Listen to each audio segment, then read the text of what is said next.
महाराज आपके पिता को समाधि अवस्था में अपमान किया तो ऋषि श्रृंगी ने कौशिकी नदी के जल में प्रवेश किया और कौशिकी नदी का जल हाथ में लिया और कौशिकी नदी का जल हाथ में लेकर के परीक्षित को श्राप दे दिया।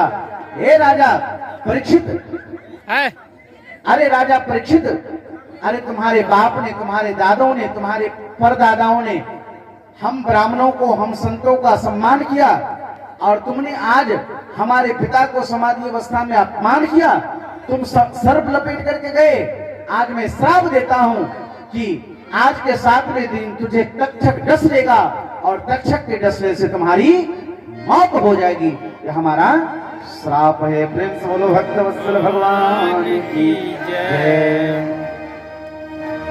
ऋषि श्रृंगी ने समय किसी को परीक्षित को श्राप दे दिया और अपने पिता के सामने आकर के रोने लगे। जब समित ऋषि को समाधि खुली और सारी घटनाओं को पता चला तो अंत में समित ऋषि जी महाराज राजा परीक्षित को सूचना भिजवाई और राजा परीक्षित के दरबार में गौरमुख नामक शिष्य गए और उन्हें समाचार दिया कि महाराज आपको ब्राह्मण बालक ने श्राप दे दिया है, आप अपनी मुक्ति का मार्ग ढूंढ लीजिए, आप अपनी मुक्ति का मार्ग ढूंढ लीजिए। अंत में राजा परीक्षित महाराज अपने पुत्र को राज्य दे करके और महाराज शुक्र तीर्थ में गंगा किनारे आए और महाराज अनशन करके बैठ गए, अनशन करके बैठ गए। जय हो जय हो जय हो जय हो। ऋषि श्रृंगी ने अपने पिता के गले से सर्प हटाया और महाराज ब्राह्मण बालक है, इन्होंने राजा परीक्षित को श्राप दे दिया। राजा परीक्षित, तुमने हमारे पिता श्री को समाधि अवस्था में अपमान करने की दुष्टता की, मैं श्राप देता हूं आज के बाद तुम्हें तक्षक डस लेगा और उससे तुम्हारी मौत हो जाएगी। महाराज राजा परीक्षित को श्राप लगा।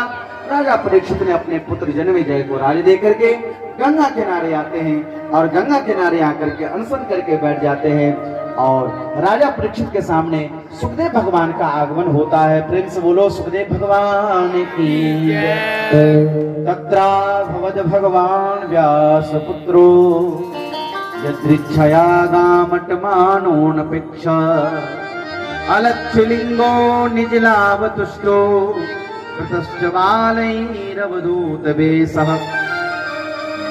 महाराज सुखदेव भगवान को राजा परीक्षित सम्मान करते हैं, स्वागत करते हैं, चरण धोते हैं, चरणामृत पान करते हैं, आरती करते हैं, वंदन करते हैं और अंत में पूछते हैं मरने वाले व्यक्ति को क्या करना चाहिए, किसकी कथा सुननी चाहिए, किसका नाम जप करना चाहिए।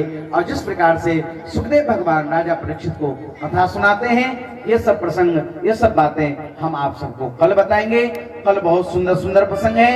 माता पार्वती, भगवान शंकर का विवाह, कपिल और देवभूति का संवाद और भी बहुत सुंदर सुंदर चर्चाएं आएगी।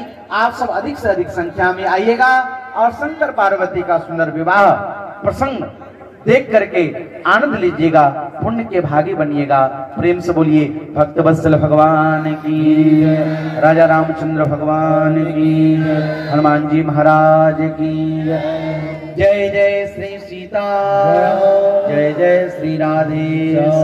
आइए थोड़ा सा कीर्तन, उसके बाद में भागवत जी की आरती।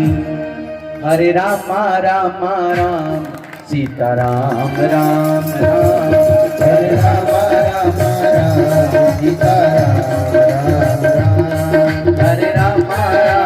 राम सीता राम राम राम, हरे राम राम राम सीता राम राम राम, हरे राम राम राम सीता राम राम राम, हरे राम राम राम सीता राम राम राम, हरे राम राम राम सीता राम राम राम, हरे राम राम राम सीता राम राम राम, हरे राम राम राम सीता राम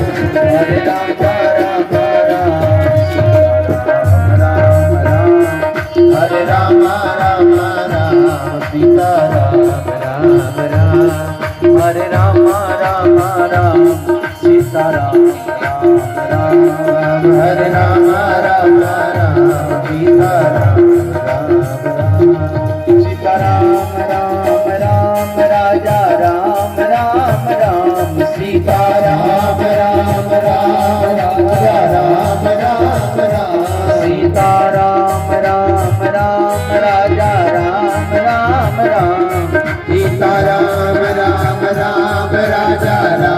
राम राम हरे राम राम राम राम राम हरे राम राम राम सीता राम राम राम